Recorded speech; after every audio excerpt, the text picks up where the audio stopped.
Hello and welcome everybody to Eternal Forest Conversations. Today we have an amazing artist with us on board, Mileece, who I met last year in south of France. My name is Evgenia Emets and I'm founder of Eternal Forest Project. I'm artist, poet, and also a little bit of a sound artist myself. I'm based in Portugal and I've been working on Eternal Forest in the last 4 years. Creating eternal forest sanctuaries, physical protected forest sanctuaries created by communities to support local biodiversity through art and artistic explorations and interventions. I can share more about the project. I will copy all the links so you could follow all of our events and of course all the updates that are happening continuously. And just to say that we are ever-growing community of artists, scientists, art curators, organizations of all kinds, artistic and not, interested in creating this growing network around the world of forest sanctuaries. So this year we have a very interesting program of events, which has been now running for, I think, 1.5 years. I don't have an event to announce today, but it will happen later. So keep looking, keep following.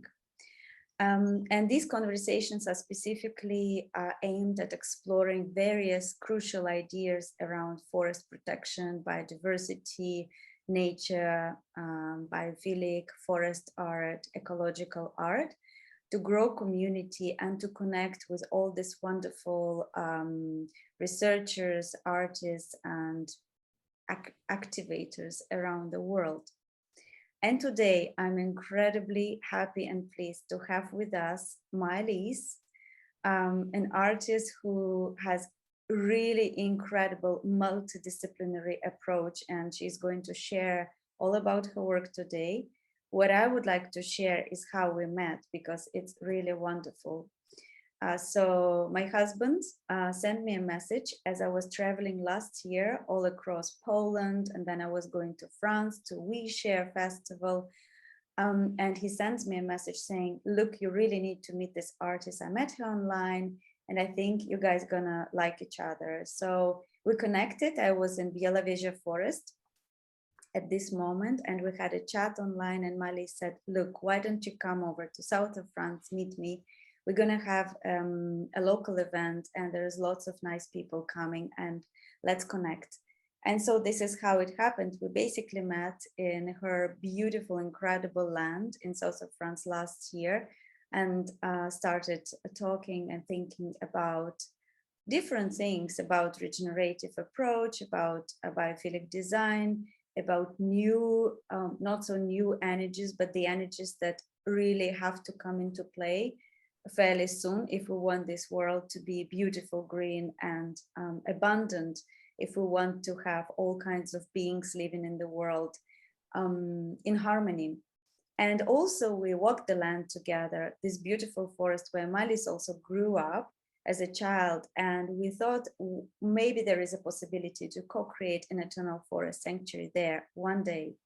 So we keep talking and thinking about it, and I'm just going to say just a few words about her work, and then I'm going to pass to her. So Mileece really had an incredibly extensive career over last 20 years. She really pioneered, she is in the avant-garde of development of biophilic technology systems. She has created, she is one of the first ones who has created complex interactive environments that engage bioemissions derived from human and plants to generate immersive sound, light, and environmental responses in real time. Her works are diverse in nature, but always pivot around promoting ecology through technology and art. And we're going to witness all of this today. We're going to hear directly her work, and we're going to have a Q&A. So as you are listening, you can prepare your questions, and maybe towards the end of the presentation, you can drop your questions in the chat so that then we can pick from there. And yeah, and we can have a conversation together. So I'm going to pass on to Mileece. now, and we're going to listen to her amazing story. Hi everyone. So I'm gonna play the slideshow for you. Let's see. Right, well, okay, I can't see the next slide coming up, so it's gonna be just improvised. Well, okay, so here we are together on planet Earth, which used to look a lot like this in many more places than it does.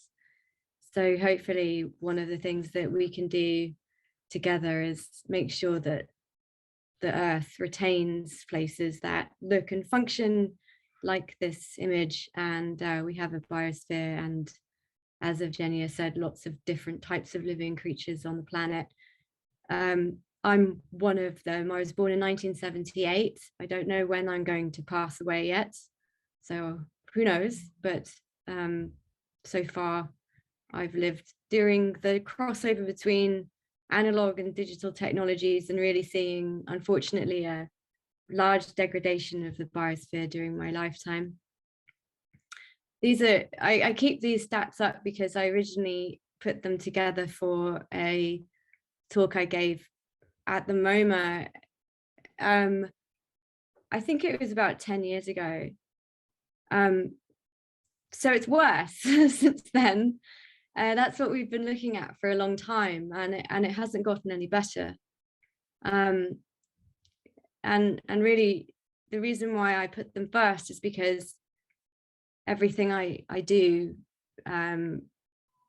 sort of pivots around these problems, and also around the fact that there's a really interesting world that is in our biosphere that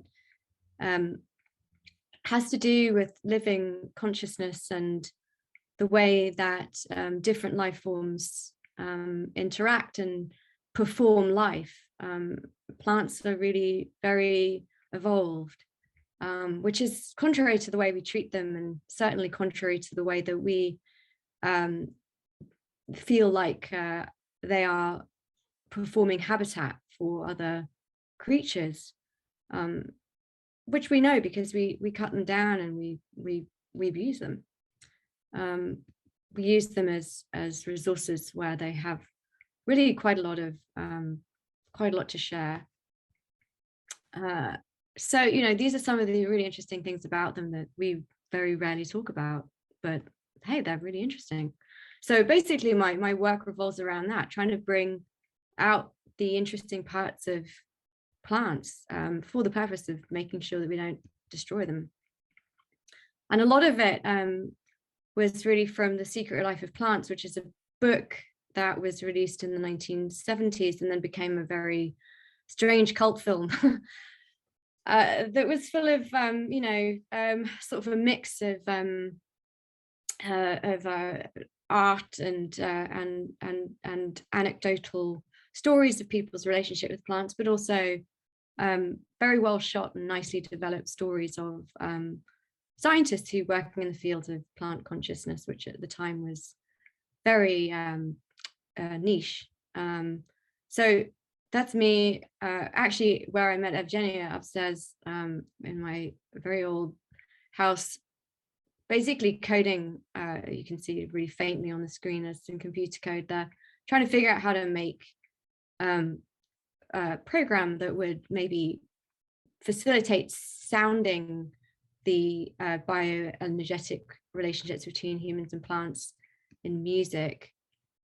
So I started by trying to learn how to do that, because making the hardware that's required to create an interface, obviously, between humans and plants is no small task. And the 1960s and 70s experiments, weren't that forthcoming with how they worked. And so I tried to meet, Cleve Baxter and people who were in the book, and it took a long time. I eventually did meet them, but I did all this work in advance to get ready for that moment. And I ended up releasing an album of that music. It was algorithmic, it wasn't generative at that time. And that did really well, actually. It was really surprising, it was very well received. It was just algorithmic computer music, and that I made in 1999, 2000, 2001. And then I started to kind of develop gesture-based interfaces in hopes that I would eventually replace these with plants, so that the gestures would control the sound. So this is me explaining it.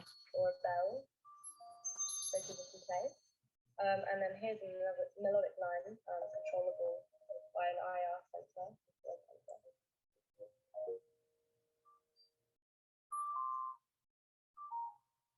Maybe a little bit louder. I can't get it louder, I'm afraid. Okay, It's okay. Then you maximum. can have this pad as well. So you've got the main line here too.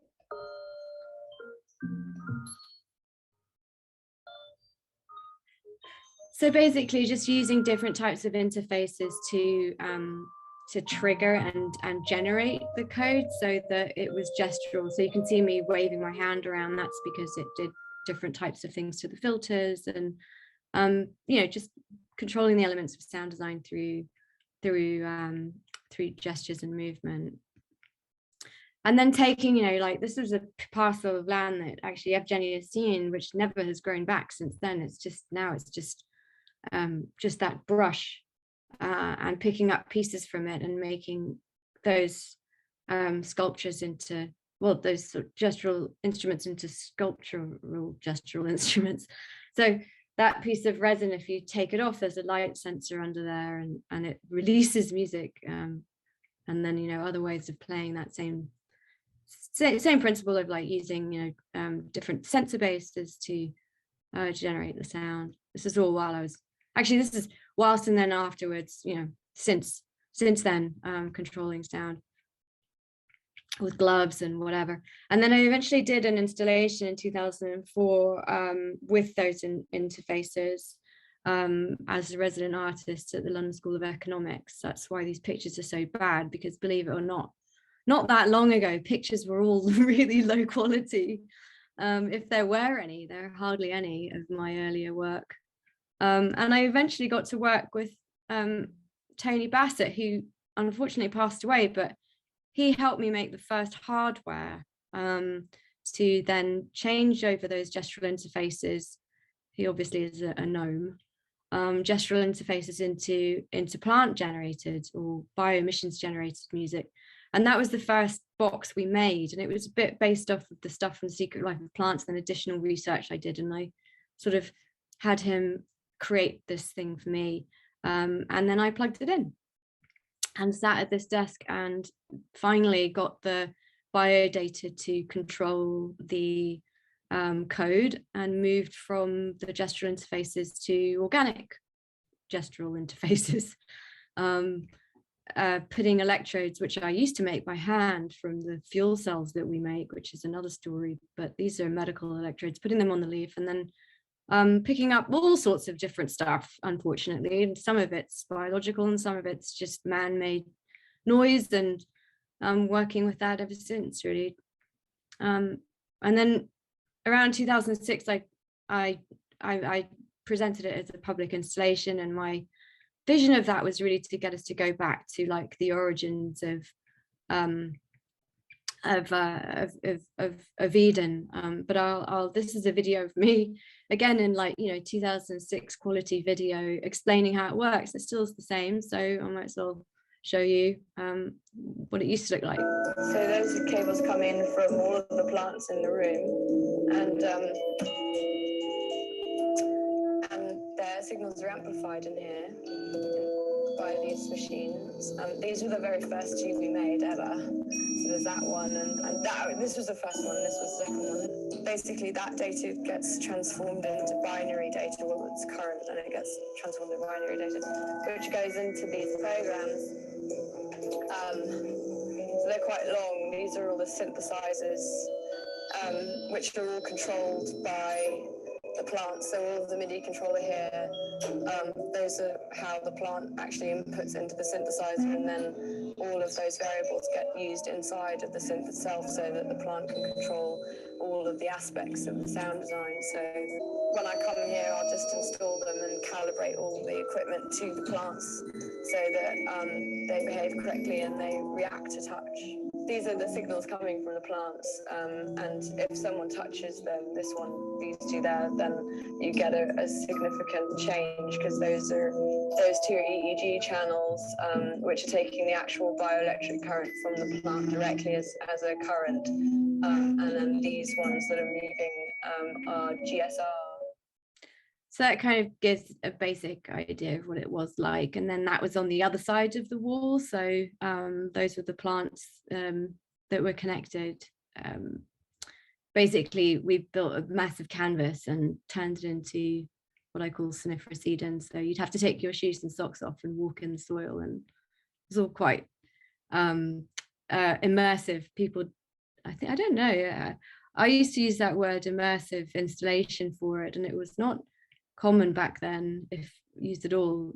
So it really was immersive, not like VR or anything. Like, it was the temperature and the humidity and the smell, and also the kinetics and the luminescence are all completely different. So and I went on and made that as a series. That's another version of it in 2010 here in whoops, I can let this person in. Let's see. Whoops, I don't know how to let this person in.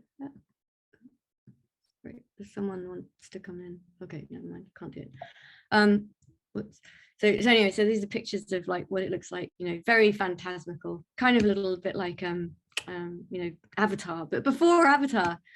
And then, you know, as time went on, the interfaces got more evolved.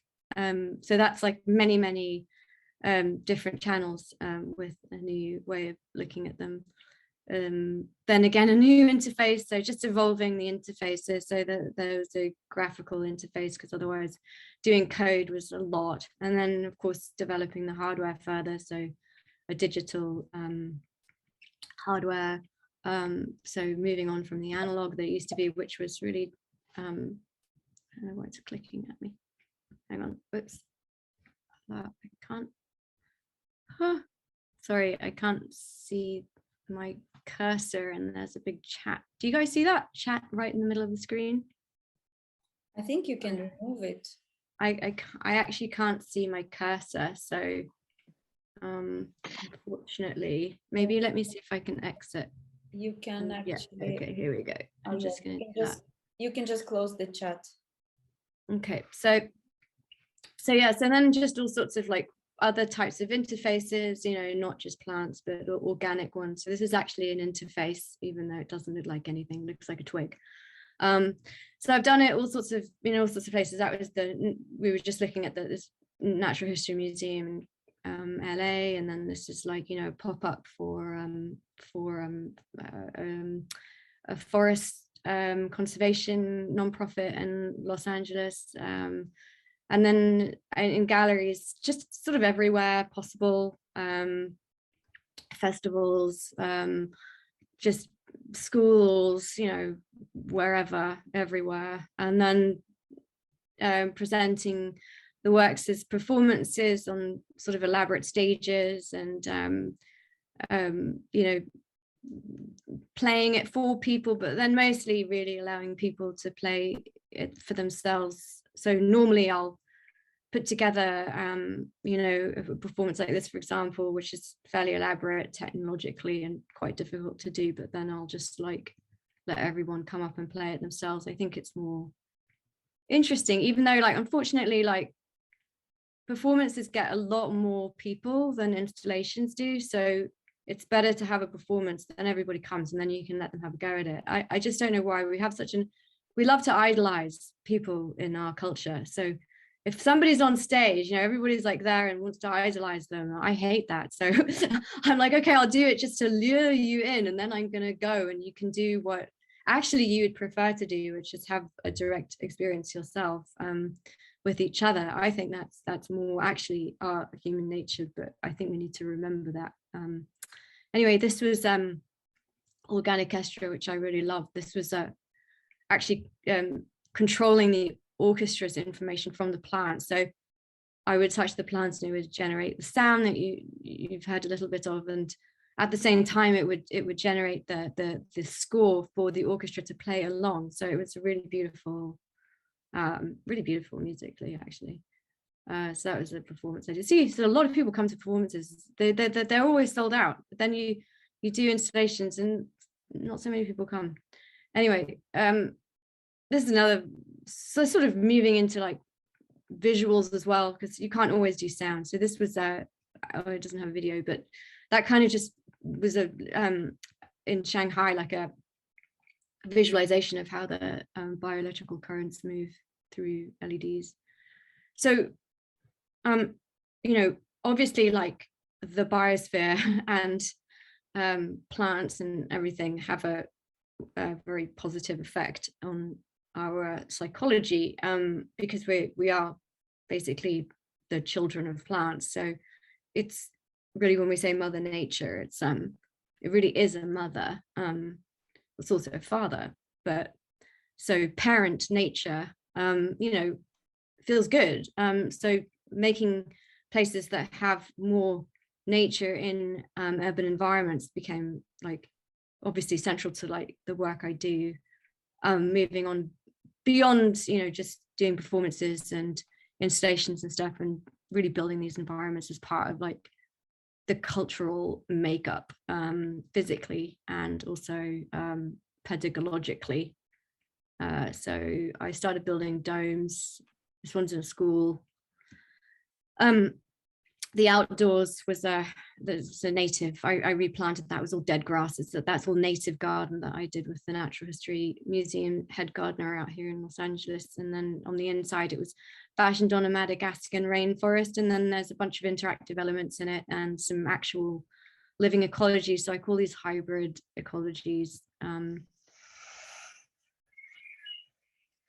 So when the kids sit still in those little pockets, it actually generates different parts of a rainforest. So when they're still, stuff happens. When they move, it stops. So it's kind of a reverse playground. And as you can see, they have to step over like a real stream, and there's a pond. And this was my answer to making them a library. Like this is where I feel like is more conducive for kids to learn and read than sitting in these like horrible chairs with this awful light, and I hated it. So I just sort of did what I wish I'd had as a child in school, which I fashioned off having grown up in nature, and that was way more cool and nice, healthier for so many reasons. There's a lot of very scientifically based footing to everything. Why is this there? Why is that like this? All of it's got a reason. And we built it with the kids, we built it together. I'm always amazed at how good that picture came out, because I'm not a photographer, but it looks like a sort of Getty shot, but it's not. That actually was the project. And there are the kids reading. And that, I think that's how we should be in the library, I don't know, or whatever, just like, this looks better to me. Yeah, so they loved it, as you can see from that little grinny face, which is why I do all this ridiculously hard work. I don't do it usually for the adults in situations like this, because I found that people that run schools are often not that cool. So you really have to depend on the delight of the children for any reward at all. Anyway, so yeah, so that's one type of place I've put domes. The other place is in festivals. This was in Bhutan. So the first place was a permanent dome that's still there in Los Angeles, and this one was a temporary one up in Bhutan. I felt like if I did one in Bhutan and I did one in LA, then you could do them anywhere, right? So this is the one I built there in about a week. And all of these islands are interactive, mixture of the gestural interfaces and then also the plant-based interfaces.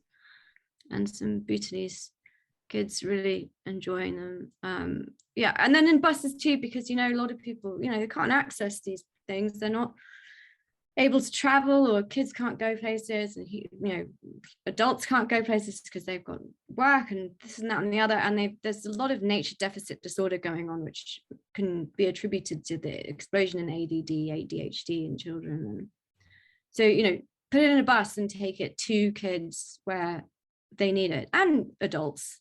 So this is inside a school bus that I designed to do that, to take what's in the domes and generally these installations to children where they can't, get to other cultural sites for many reasons, and certainly don't have parks. So anyway, that's inside of the bus. It was part of an ad campaign. That's how I got funded. So they put it on the TV, which was great. And then I've done, recently sort of another version of that in London in a caravan. Same kind of thing. It's sort of like a biosensorium, I call them. This one has had a light. I'm working a lot more with light now, and other kinetics. So like controlling the entire atmosphere through the interaction between humans and plants.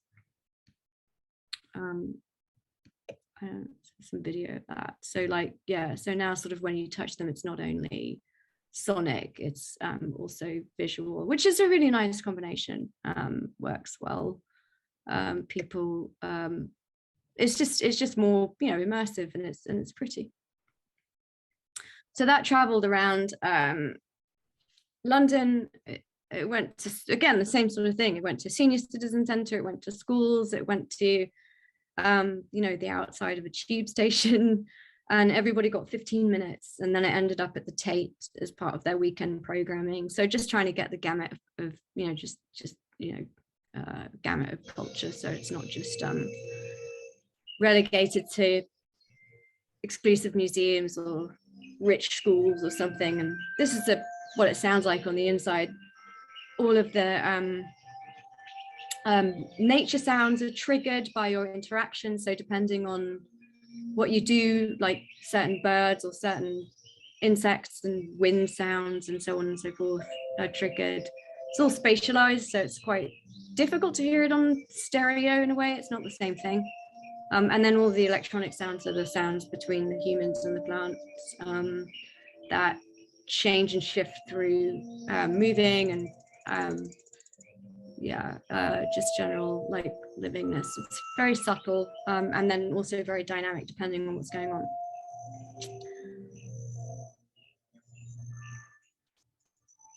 So there you go, it's a bit of audio. And then, moving into like other bizarre projects I've done, which are sort of very deeply rooted in philosophy. So this one's about the I Ching, and I find a really interesting correlation between where we're headed technologically and the origins of computers, which of course, as we know, is binary math and binary logic. And so that all comes really from the I Ching, which is a very ancient Chinese philosophy or cosmology based on yin yang and positive, negative, feminine, masculine, etc.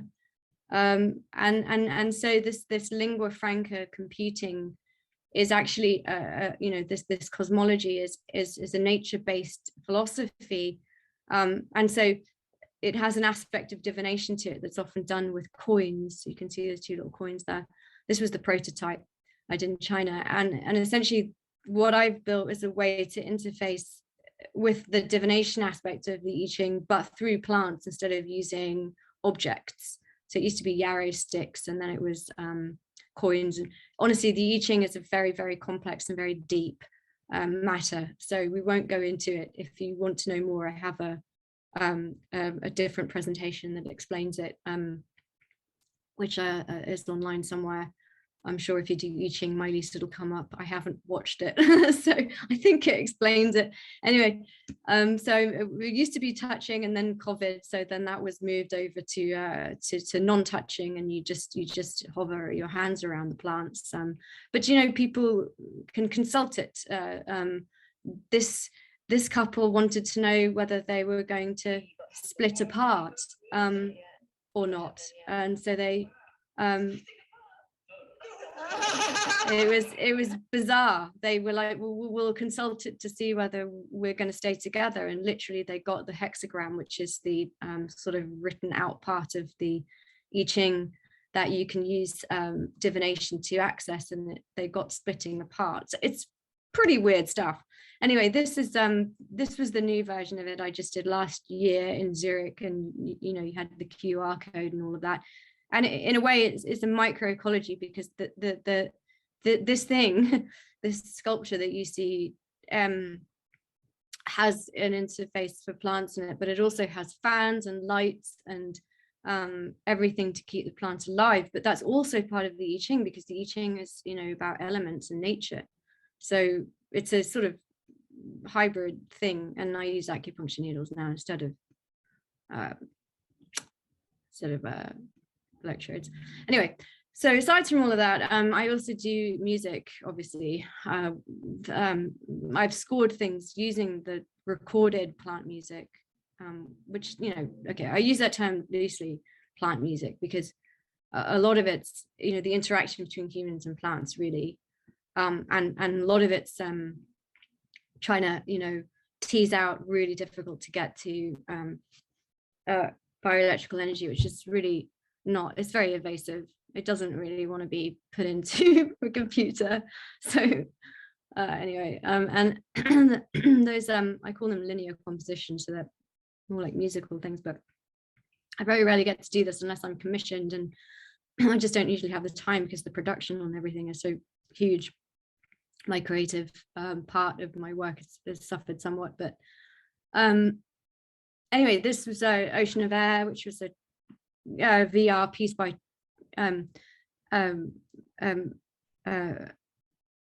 Marshmallow Laser Feast, and I did the first one with them called Tree Hugger. So I'm going to play you the soundtrack to this VR experience, which was designed.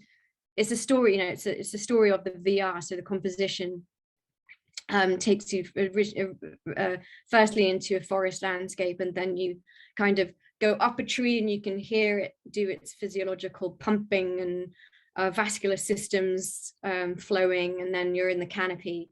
So it's that sound experience of that story that you would experience on VR. So yeah, so this is the sound, and I'll just let it play. It's a few minutes.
again, like maybe with headphones I would recommend, because the nature sounds are recorded in binaural, so so that it doesn't work on stereo, you know, you have to have a headphones on for you to really hear it as a three-dimensional sound environment.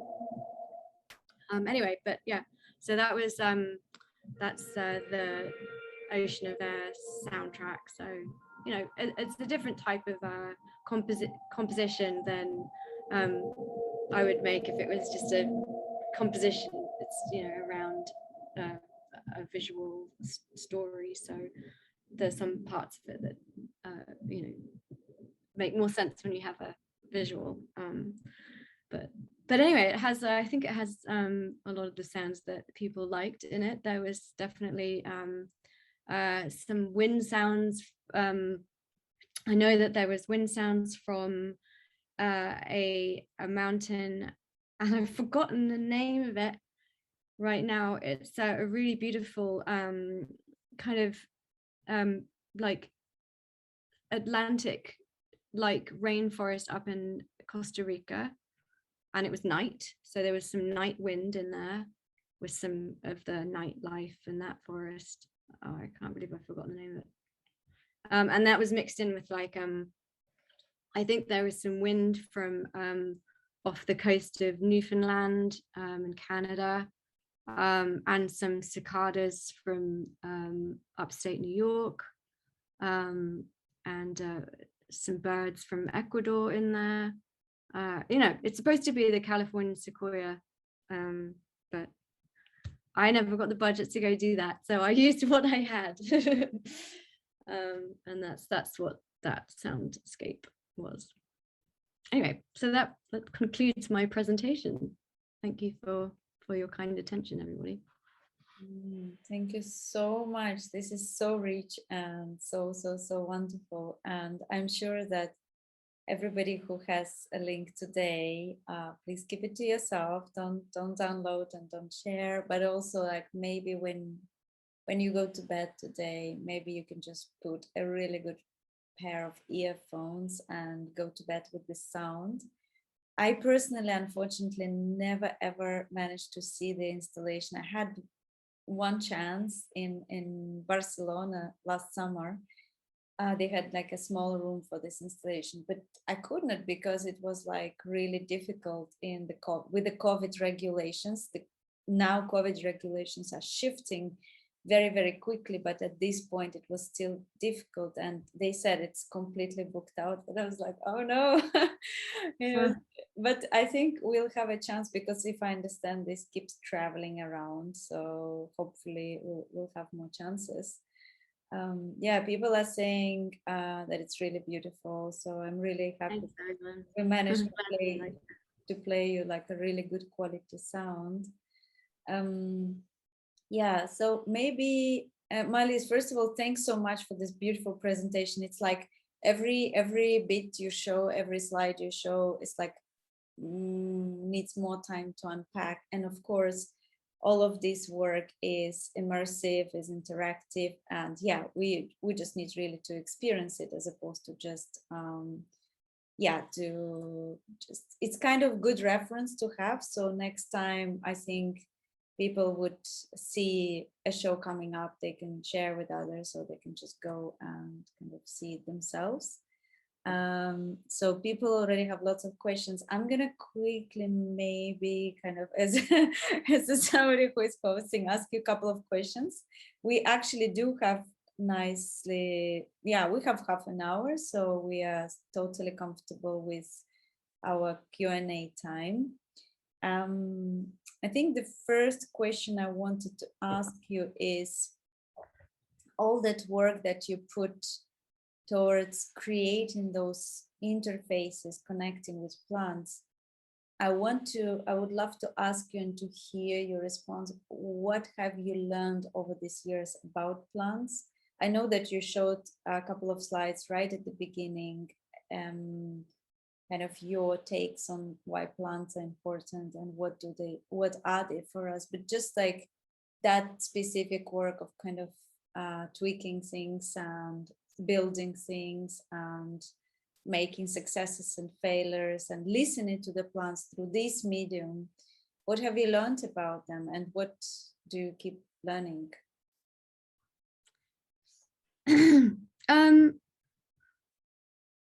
I think the thing about this project is that you're really, you know, I think that you're learning more about how everything is very connected on with you know, invisible energy, right? So like the what used to be called the ether, and still by some is not just empty space. It's full of electromagnetic waves and, you know, quantum fields, and everything is really just that. It's sort of like harmonic resonant structures in essentially a field of energy. So but that field of energy is really like a blanket. If you can think of it, like elements of the blanket are denser and elements of it are not so dense, but it's all the same blanket. And so I've learned more. I haven't learned that much about plants that you don't learn from gardening and cultivating plants, like because I think our innate understanding when you actually pay attention to them is pretty good. Like we do actually have, when you pay attention to plants, good faculties as a human to understand how they behave. That's why we've been so successful in agriculture and things like that. So we already have an innate ability to understand them. The technology part has been to really elucidate just how connected the energy spaces are between everything. So not just living things, not just humans and plants, but also like all of our technology and the electrical installations in our house, and just like, you know, most of it's just a very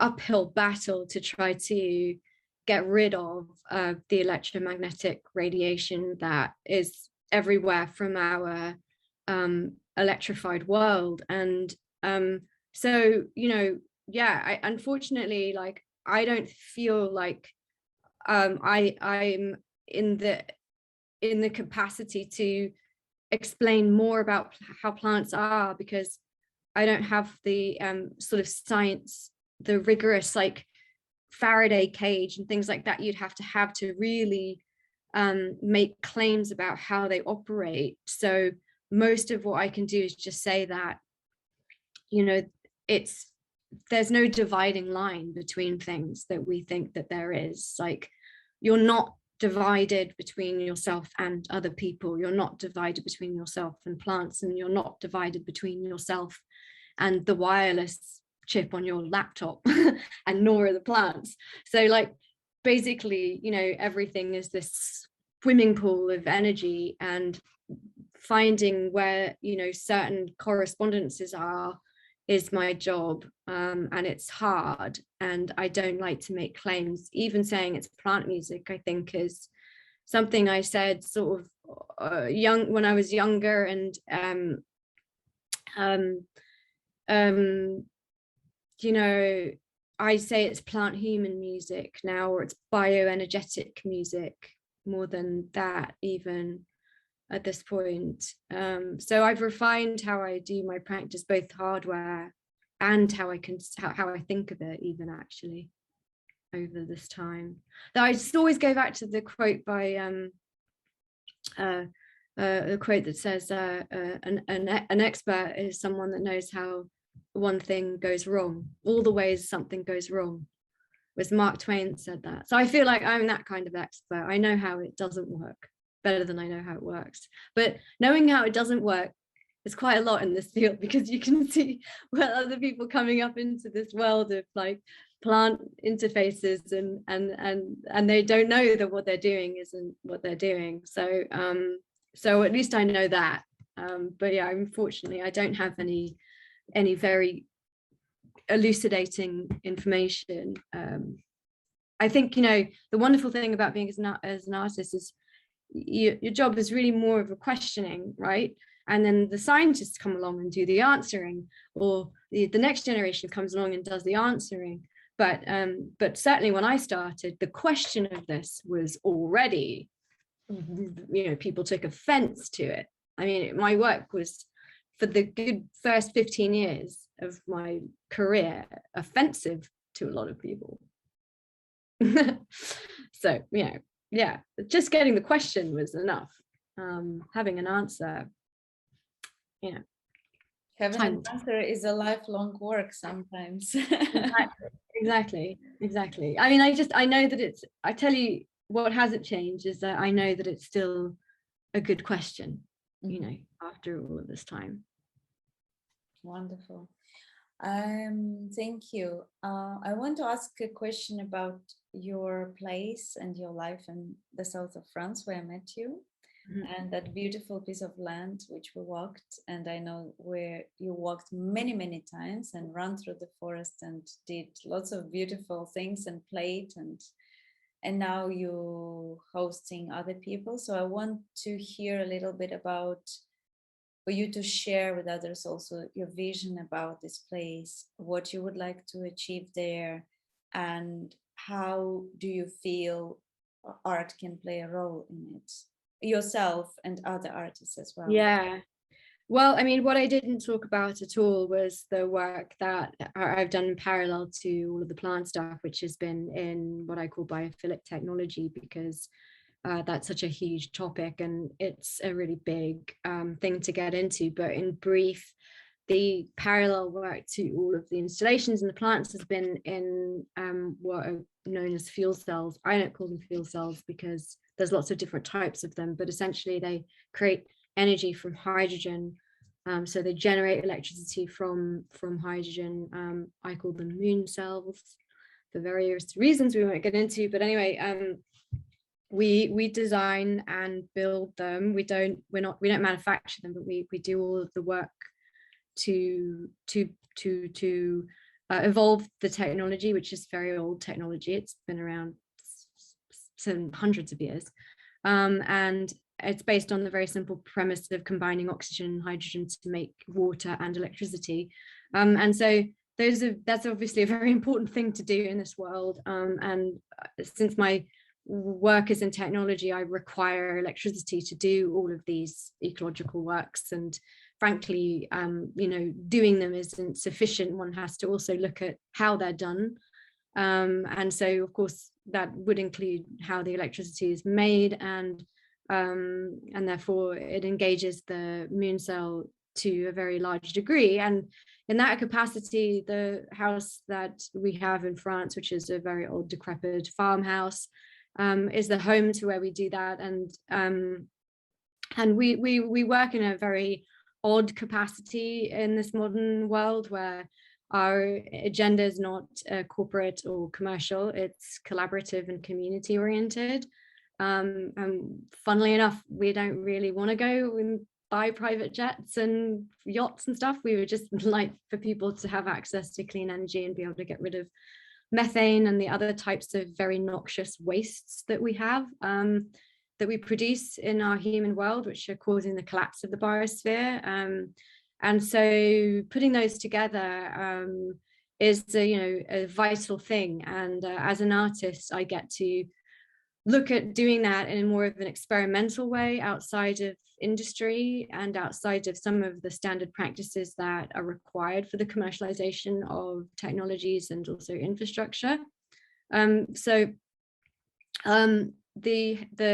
place in France, I call it CARE, Centre for Arts and Renewable Energy, which is where we met Evgenia, and it's really just a place for people to start to put that together. So begin to run art and cultural events from the basis of biophilic infrastructure, so that when we produce our cultural events, they are facilitating the implementation and the education of these kinds of systems, as well as helping make them outside of, you know, as I was saying, outside of the normal confines of how do you get something developed commercially. So that's a really important thing, and I'm developing a much larger, broader platform for it called Reworld, which basically is a collaborative entity that, you know, much the same as Evgenia's forest, Eternal Forest, is open to everybody in any capacity, really, just so long as we sort of do the thing. And the thing is to, you know, based cultural events with biophilic energy systems, biophilic infrastructure. So to do that, we obviously need a demonstrator. So one of the things to do in France is to build what does it look like if you make a cultural event with infrastructure like that? How do you get the cultural event to be actually the thing that builds it, instead of it being, you know, people in lab coats paid gazillions of dollars a year or not paid at all, whatever it is, to do this. So yeah, so it's a sort of a gateway to creating a physical installation that's a demonstration for what we can do on a much more modular and scalable way across the world in the years to come, which is really all we have. You know, we only really have now. I call it peak time. We've run out of time. The biosphere is, you know, collapsing now, and we can't save the world anymore. We might be able to save some of it, but we have to now create systems for resilience, and that's what we need to do. And we only have now to be able to do that. So the systems that we build now are really going to be able to help us survive through and hopefully save some of what will become the new version of the biosphere over the next 20 years, which will, you know, I mean, you know, everybody knows how unknown that is right now, except we know that it's not going to be what it was. So that's what it's there for. I hope that answers the question. Thank you.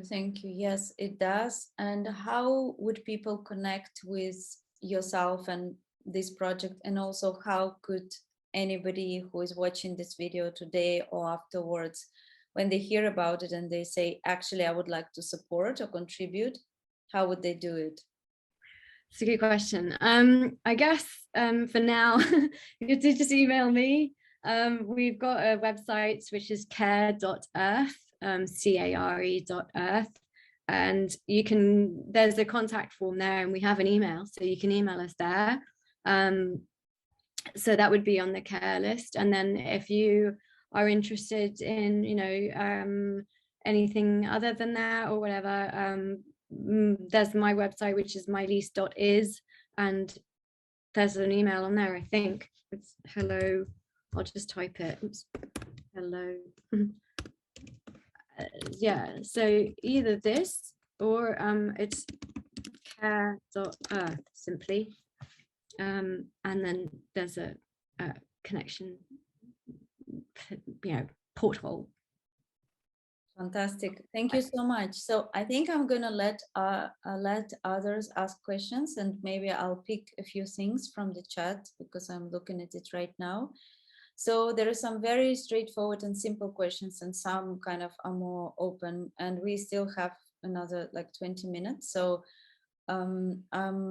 Patricia has asked if you know Tosca Terran. If I know, if you know Tosca Terran. Patricia, do you want to kind of clarify? Is it an artist or? Patricia, are you still with us? Can you hear me? Yes, yeah. I can hear you. Okay. Yeah, this is weird. I'm not used to this platform. No, she's a sound artist. She does similar work, but a little more music. And she is working with mushrooms. She's one of the Eco Art Space members of Kenya.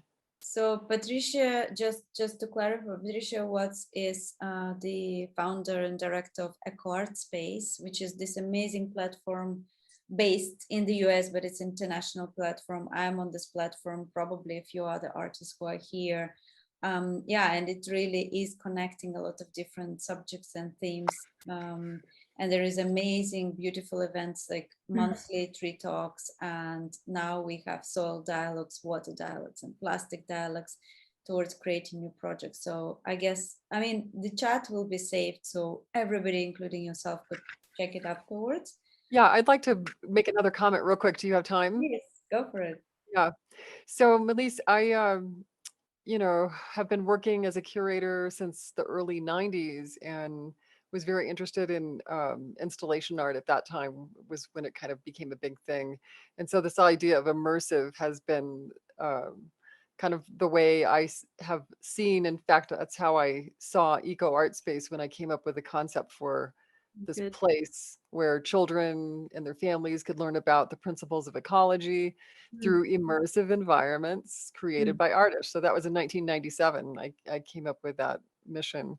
Oh, good. And yeah, but let me tell you, I have, even 4 years ago, I was really getting a lot of, visions about how the direction of art would become more and more immersive.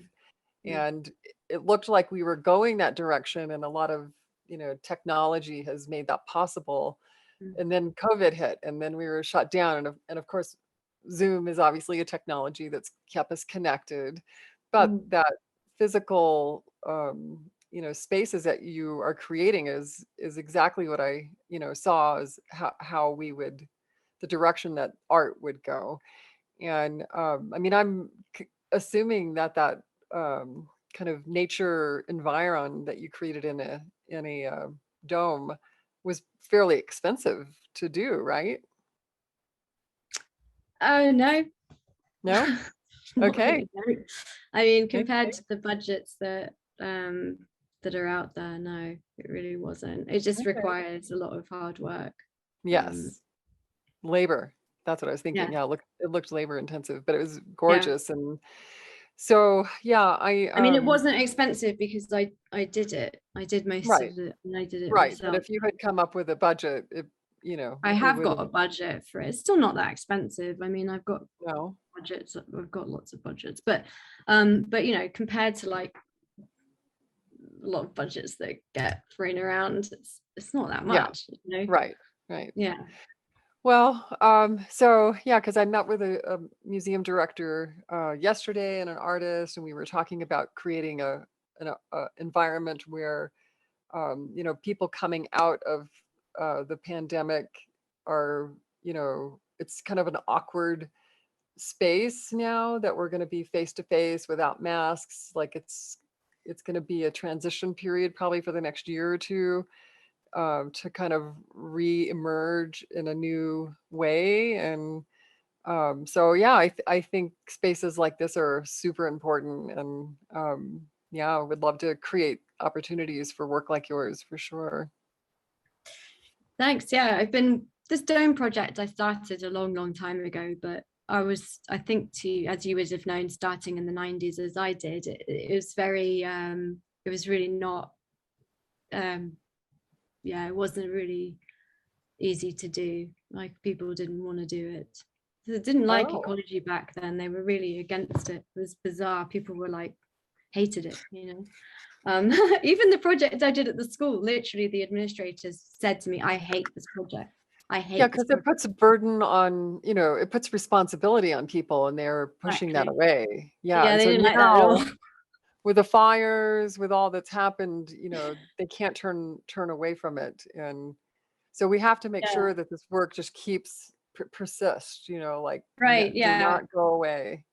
Yeah, no, and I mean, for me, it's beyond that. It's also doing the infrastructure for it, because you could build a dome all you like, but you're still going to power it from dirty energy. And that's like, you can't really, that's the point, is to go beyond that now and use the prototypes that I've made to prove that you can do it, and then take it further, so I call it the biosensorium, because there's a lot more to it than just those two domes. Those were like little dinky prototypes comparatively, because there's a lot to do. So yeah, I have someone you should know is Shelley Sachs. She ran the social sculpture program at Oxford Brookes University for many years, but they've closed it down. She retired and then closed it down. So she's been in Germany. She was a collaborator and an assistant to Joseph Beuys, Shelley with the Shelley, Sachs, Sacks. Yeah, we can introduce. I've been working with Shelley last year, been on her events in Kassel, online, of course. Right. Yeah, it would be really good for you to meet, I think. I agree. Thank you, Patricia. Thank you, Patricia. And maybe what also would be amazing to do if I always have this extra invitation for amazing tree talks and other events. So maybe I can bring Mileece as my invite for one of the next events, so we could go together for one of the Eco Art Space events. So Sue Spade, another absolutely amazing curator, is here. I don't know if she's still with us, and her comment was, if you tell us exactly where your LA installation is, I'll send you a photo in March, so you'll know how it's evolved. So maybe we can send you like a link. Well, it's private. It's on it's in a school. Yeah, I mean, it's been there for like 10 years now, I think. Right. So it's been long. But do they give you updates? No, they don't. Okay. No, they're not very nice. Wow. They would have loved to have gotten rid of it, but because it's so popular with the parents, and now they use it to sell their school. So they have an advertising campaign that uses the project that they hated. Because basically I was hired by a different administration and they quit, and the people took over, and they were very lame people, but whatever. Anyway, it's good, it's there for the kids, and that's fine, you know. I don't mind. I mean, exactly, and the kids and the parents love it, so they can keep it going. And the animals, you know, all the monarch butterflies and all the other animals that require that to survive, you know, there's water for them, and you know, it's an important ecological installation, so that's why it's there. I'm not worried about, you know, advertising campaigns. I'm sure it's a bit annoying in principle, but honestly there are so many bad things going on like that in the world. I'm more worried about other stuff than I am one school and their misbehavior, you know. It has I try not to focus on it anyway. There is a good question from I hope I pronounced the name correctly, Noel, she's still here. Still here, Noel. Yes, Noel. So the question is, in your caravans, do you use grow lights to keep the plants healthy? I guess about the lighting and. Yeah, well, the LEDs, there's like a whole LED system that that has the spectrums for light. So at night, and this is what I've been doing since, like, you know, early 2000s, is putting on grow lights at night, because the first installation I did, they called me up and said, we have no windows, what are we going to do? And that's when I came up with the Starry Night theme, and then reversed it, so at night the grow lights came on. So yeah, they get artificial lighting, same as the Eye Oracle as well. It was all Thank you. They love it though, they do very well with it. There was another question. I mean, there's lots of inspiring comments and lots of gratitudes about the sounds and the work. So Monica is asking, when were you in London? Monica is here. I mean, I'm back and forth there sometimes, you know, like I travel, well, I used to travel a lot until recently, but the Pips Plant Parlour was the end of 2019. That's the last time I did a show in London. Yeah. Right. I met Monica in London in one of the Eternal Forest presentations. I think it was in one of the universities, if I remember correctly, before COVID. I think before. Yes. Hannah is asking, my question is, did you start this work? Was it on art course, or just came from yourself experimenting? Actually, I started to do television as an Associate of Arts degree because I thought I would make environmental documentaries, and I shot a PSA for one of the forest conservation RAN, Rainforest Action Network. What's a PSA? And a public service announcement. All right. Like a commercial, but without commerce.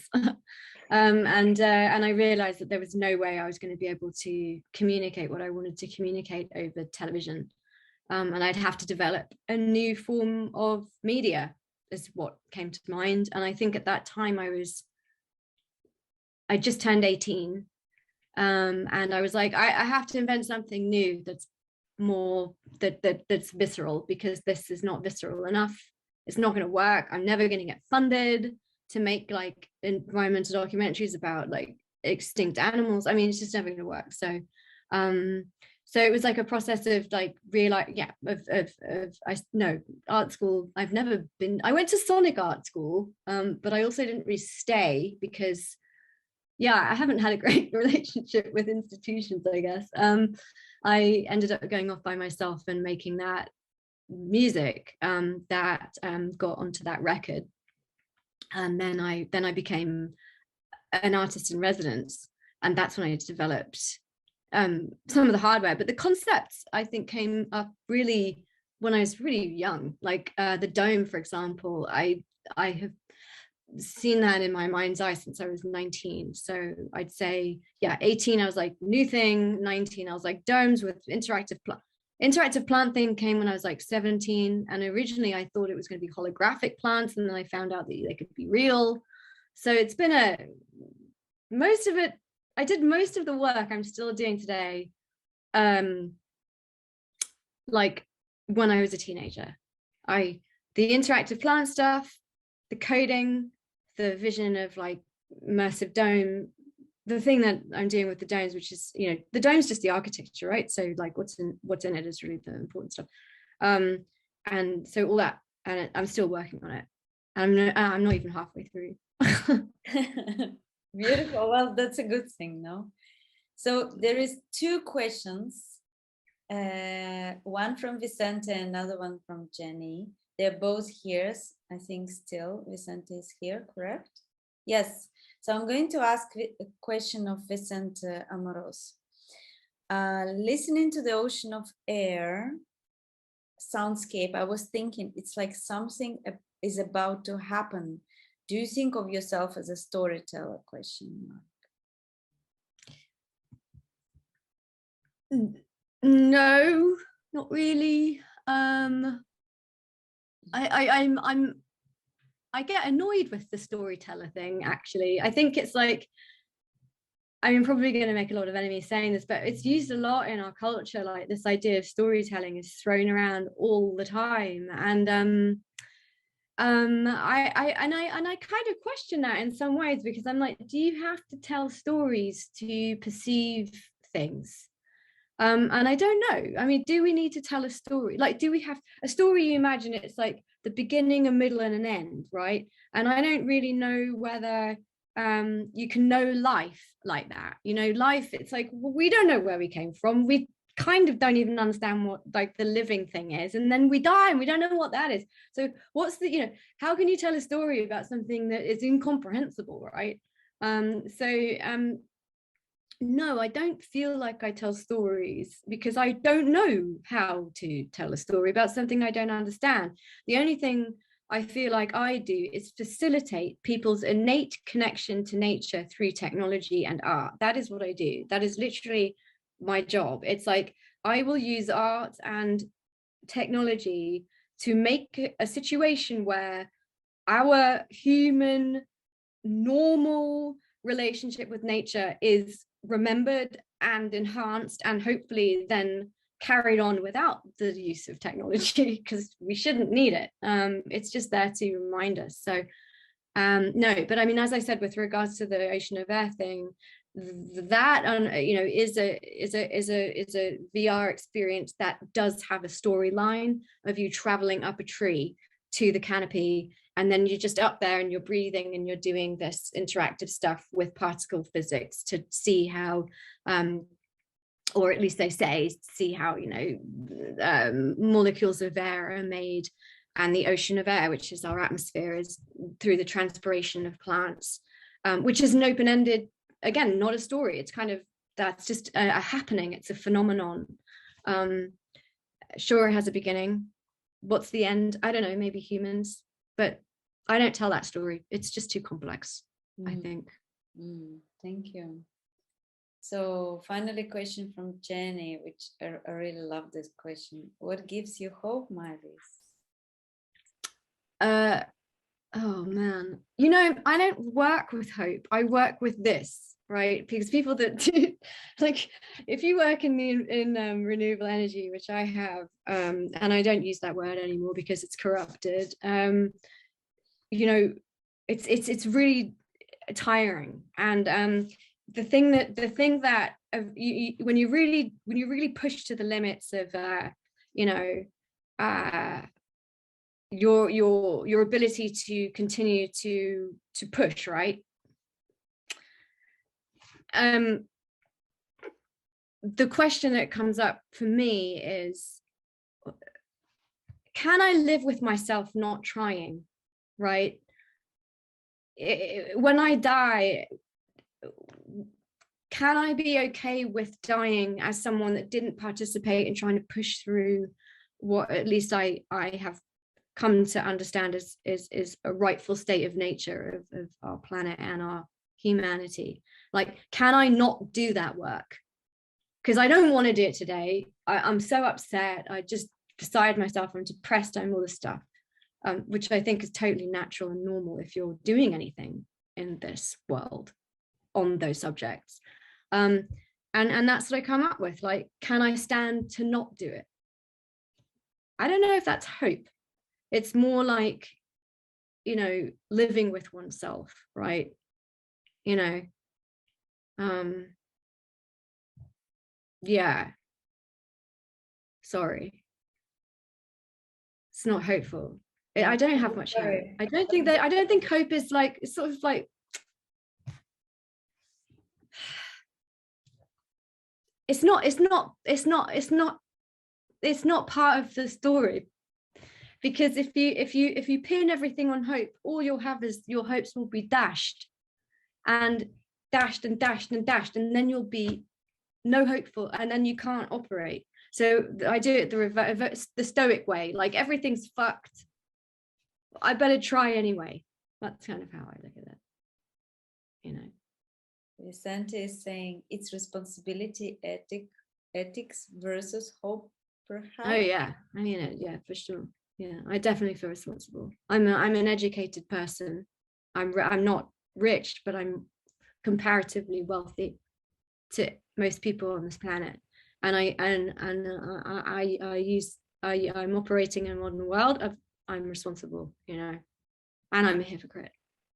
I mean, that's just the state of modern life at the moment. I'm trying to get it so by the time I die, the things that I do will make up for the cost of my life, and you know, everything I've done wrong to the planet as a function of living the way I do.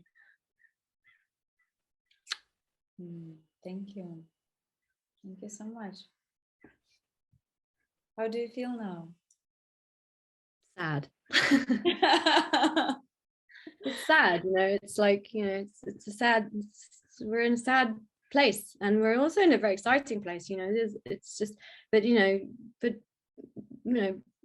sad to say there's no hope in a way, you know. I mean, there is hope, of course there's hope, but it's sad to think about the scope of hope that we could have on a planet like this. It's vast compared to what we're facing now. I mean, just with, you know, the droughts and the fires and the very difficult situation that most of the animals on this planet are facing now, and it's sad, you know.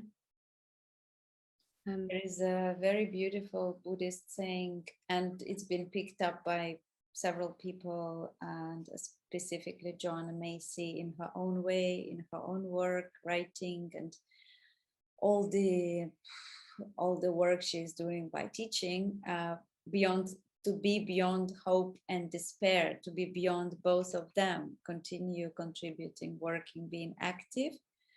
So yeah. Well, there's one climate scientist that actually, if you listen to, we did on the Pips Plant Parlor part of my website, which was the caravan that we did at the Tape.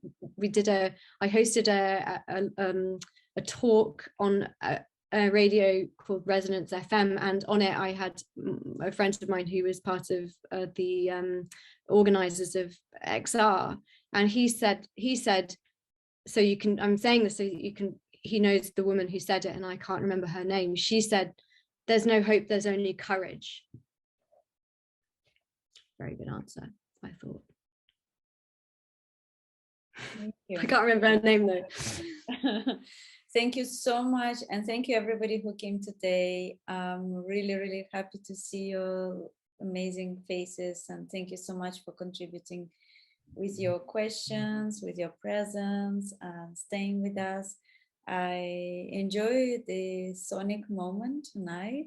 I hope you go back to it and really immerse yourself into this beautiful presence of sound. And yes, we'll continue.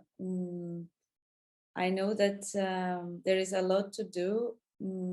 Personally, I'm committed to helping Mileece to make her project happen, specifically in the land, and hopefully to bring eternal forest there as well. We're going to team up with lots of other people to actually make it work. It's very much needed. There is something that we're going to share with you regarding this specific land, because it does need our help and support, and it does want, as we both have witnessed, and of course Mileece has witnessed throughout her life growing up, there, it does require a lot of support as a sanctuary, as a future sanctuary, and there is already a lot of work being done there by her neighbors. So more to come, and hopefully we can meet one day on this beautiful piece of land for amazing sound, art, music, and other kinds of arts and regeneration festivals. So you're going to be all very welcome. And yeah, I'm looking forward to seeing you very soon, sometime in March. I'm preparing another event. The speakers are being confirmed as we speak, so I can't tell you more right now. I don't know the date yet, but once I have it, I'll share with you, of course. And let's thank Mileece once again for this time, spending it with us and sharing your beautiful work with us. Thank you so much. Thank you, everybody. Thanks, Eugenia. It was lovely. Thanks, everyone. It was a really pleasant thing to see your faces, and I wish everybody best of luck, and to see everyone soon. Thanks again. It's for your time. Thank you. And the quote of today that I put down in my notebook as I was listening: we are the children of plants. We are. Thank you. Until soon. Bye, everyone. Thank you.